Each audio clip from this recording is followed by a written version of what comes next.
저는 모 지자체에 근무하는 공무원입니다. 최근 익명 제보 시스템을 통해 제가 업무 혜택 및 출장 결과 보고서를 허위 작성했다는 민원을 받았습니다. 업무에 소홀한 부분이 있었다는 건 인정하지만 그렇다고 출장 보고서를 허위로 작성한 적은 없습니다. 그러나 해당 민원은 저에 대해 비방에 가까운 허위 사실을 기재했는데요. 뉴스를 보니 익명 제보 시스템도 발주처에 신고자를 알려달라고 하면 알려준다고 하는데요. 신고자를 명예훼손이나 모욕죄로 고소할 수 있을까요? 하나 더 고민되는 게 업무 혜택 부분은 맞는 말이라 저도 어느 정도 책임이 있을 것 같은데요. 이럴 때는 경찰에 고소하는 게 유리할지 가만히 있는 게 좋을지도 알고 싶습니다. 라고 고민을 보내주셨습니다. 사연이 조금 애매한 부분이 있는데 일정 부분은 본인이 본인의 과실을 인정하긴 했지만 또 다소 억울한 측면도 있다라고 호소를 하고 있습니다. 이 경우 최 변호사님 어떻게 보시나요?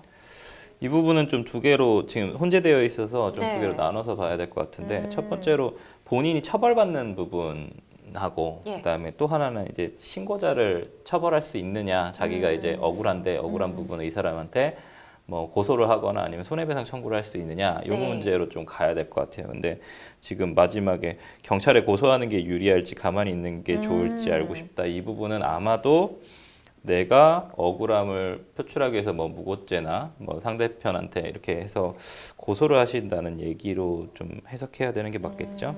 그래서 우선은 두 가지입니다. 자신이 처벌받는 부분은 두 가지예요. 공무원 징계 규정에 의해서 공무원 징계를 우선 하나 받는 것과 예. 그다음에 이제 뭐 형사적으로 처벌받는 부분, 그다음에 뭐 공무원의 과실 또 고의 또는 과실로 인해서 손해를 발생시키면은 국가배상법 대상이거나 아니면은 민사상 손해배상을 해줘야 되는 부분이 있어서 그렇겠는데 우선은 징계를 받게 되겠죠. 뭐 품위유지 의무 위반이라든지 아니면 뭐 업무 혜택 관련된 부분이니까는 그 관련된 부분에 징계 부분이 나올 것 같고요.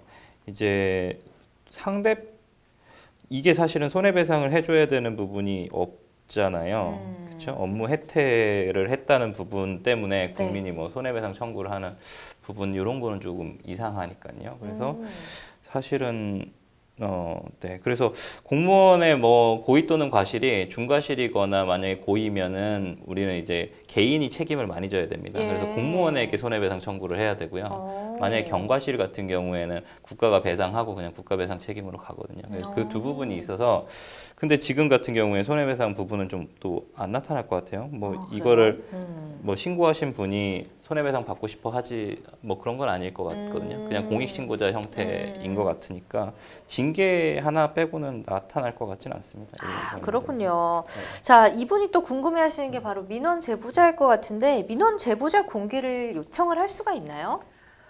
사실상 민원 제보자가 공개된다면 이게 민원 제보를 운영하는 그 실익이 없을 거라고 생각이 돼요. 그래서 실제로 이제 공익신고자라고 말을 하죠. 이제 공익신고자 보호법이 있어서 네. 이제 공익신고자에 대해서 엄격하게 보호 요건을 마련을 하고 있는데 네. 문제는 이 공익신고자에 해당하기가 그 기준이 좀 까다롭기는 합니다.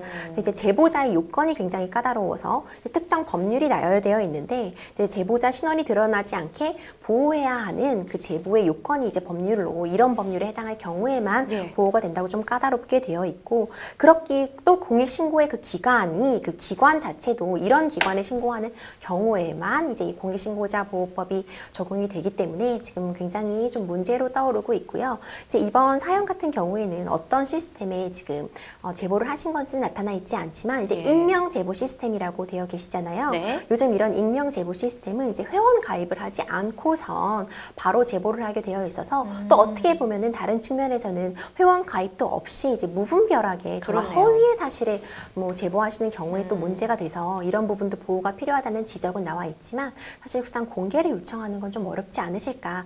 다만 이제 모든 민원에 대해서 바로 뭐 조사를 하고 징계를 하는 게 아니라 그 민원에 대해서 조사하는 과정을 거치게 되죠. 네. 그런 과정에서 잘못된 민원은 좀 탈락시키는 그런 제도적인 장치가 필요해 보입니다. 맞습니다. 자, 익명제보 시스템 발주처에서 신고자를 알려준다면 민원인이 발주처를 고소할 수 있나요? 네, 또 이제 고소를 하고 싶다고 하실 수 있을 것 같아요. 제가 말씀드린 것처럼 공익신고자 보호법도 있고 또 네. 이렇게 함부로 민원인의 신분이 노출되면 이로 인해서 피해를 받는 그런 사례가 굉장히 많이 나와 있거든요. 만약 어떤 뭐 회원 가입이 있었던 상황이라던가 뭐 기타 상황에 의해서 발주처에서 함부로 신상을 공개한다면 이건 개인정보보호법이나 네. 기타 뭐 공익신고자 보호법 등에 위배될 수 있는 여지가 충분히 있기 때문에 이 부분도 주의가 필요해 보입니다. 네, 참고되셨으면 좋겠습니다.